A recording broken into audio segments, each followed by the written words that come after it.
before we get into the closing statements. And we've had several questions along these same lines, so I'm going to try and paraphrase this and then pose the question as succinctly as I can. And I think that this is probably a question motivated by some of the zoning application and changes for utilization with some of the wineries. And I think that that's the underlying purpose behind this question. But essentially, if we were to ask it this way, what's your position on the possible changes to the winery ordinances? Is that too broad? Yes, it is. I was not that meeting, the land use meeting, but you can go ahead. I think she's first, yeah? Yeah. What's my position Yeah. on the? What is your position on the possible changes to the winery ordinances? What? I do believe that, I know there was the issue with the La Mesa and DeAugustini and with the R1 zoning, and there was talk of going back and rezoning different areas. I definitely don't think that there should be a change in rezoning. I do think there should be a set ordinance set up for scenarios like this, and I almost think it needs to be a case-by-case scenario, depending on what house you're next to, how big is your property, what is your plan. You don't want to infringe or change upon our rural community and bring in too much, where you're infringing on private property rights on your local neighbors. I think a set of ordinance rules would be good to be set up.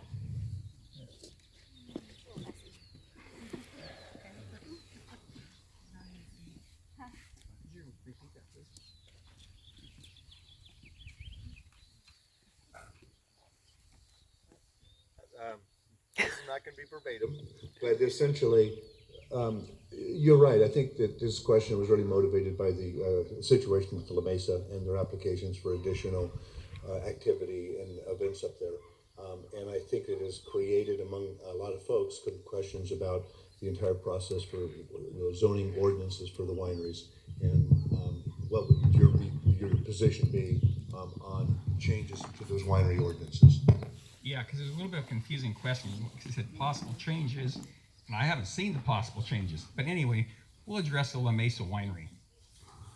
First off, I was a little bit chagrined when all three of the ladies running against me were there, and they didn't say nothing at the meeting when we were discussing La Mesa and Mr. DeAugustini. La Mesa Winery went in under a use permit, which has oversight and has everybody can get up and comment and say whatever they want about that. There's no by rights under a use permit. Under a use permit, you are allowed certain uses. He went back for probably more under his use permit. That's what his request was for. I don't think he got too much because we heard Daniel DeAugustini's basically his plea for some privacy and some silence. But getting back to the winery ordinance, that's probably more what the question maybe even directed at. The winery ordinance right now is the land use committee, and they're going to be having hearings on that and talking about that. Can there be some changes to winery ordinance? Yes, I believe there can be some, but we better be very careful because it's probably one of the best businesses we have in the whole county as far as wineries and tasting rooms out there, and even our whole ag base. And I can see whereas music can be a problem at times. That's something could probably be looked at. And there's just a number of factors. I think we need to have the wineries and the tasting rooms and the homeowners and everybody need to sit down and talk about it. What are the issues? What can be done? What's reasonable? And come up with a logical decision that doesn't kill our businesses. So yeah, it's going to be looked at. And if I'm there, you'll have a reasonable, logical person making that decision.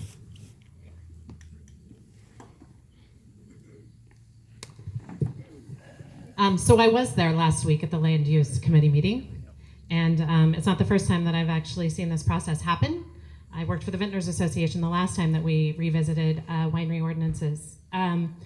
Quickly, the R1A issue, residential 1A, you can buy a piece of property that is typically around 5 acres. It does not have a use by right for a winery, so you have to go through a conditional use permit. The County Board of Supervisors, the Planning Department actually, makes the determination on what type of restrictions are on your uses for that particular winery.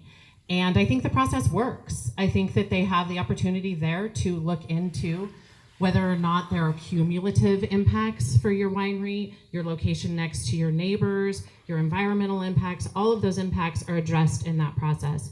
And as a result of that, the answers are not always the same. I'm sorry I didn't speak at the hearing about La Mesa. I believe they made the right decision. People in the room had already made the points that I was going to make, and I don't see the point of standing up just for the purpose of repeating myself, so I didn't do that. With regards to the land use agency now looking at ag and AG zoned areas, this is a question about whether or not the use by rights that come with those properties are going to be changed. And the reason that the chairman, Forrester, said that they were looking into this is because they're receiving complaints about events, signage, noise, things like that. We already have ordinances that address those issues. So it's hard for me to believe that we need to add ordinances on top of ordinances that already exist. If there are problems with those issues, then maybe the county should enforce the ordinances that are already existing. The wine industry is by far the leading economic driver in Amador County. It supports the hospitality industry. It supports so many of our good paying jobs. And I think I would proceed with caution. Is there room for improvement? Sure there is. And I think that the wineries themselves have a vested interest in making sure that we do the right thing in the Shenandoah Valley moving forward.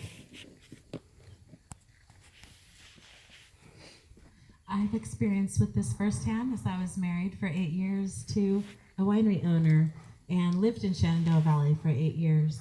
And I think we need to look at it as, if you look at our Williamson Act properties, all of the rural ag land that is qualified under the state law, there are guidelines that govern that.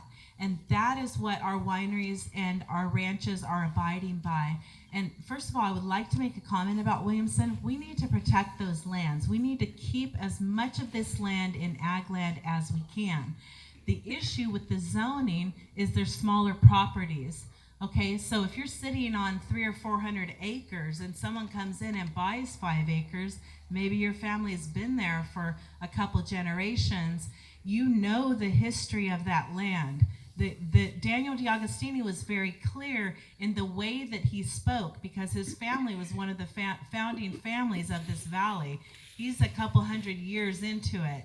They founded the first winery here. And so I think that as we look at how these smaller businesses are coming in, what we need to do is, I think there needs to be a more universal R1 type of ordinance. If there's going to be a small residential rural business, then if we can standardize that a little bit more, like what they're trying to do with the use committee, the land use planning committee, then we will avert some of these conflicts in the future.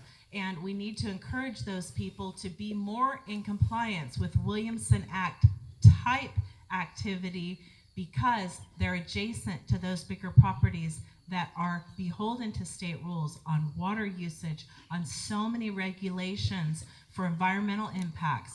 We have been dealing with this for years. Let's not just say that we're reinventing the wheel. Let's dig down into the weeds and solve the problem. Thank you.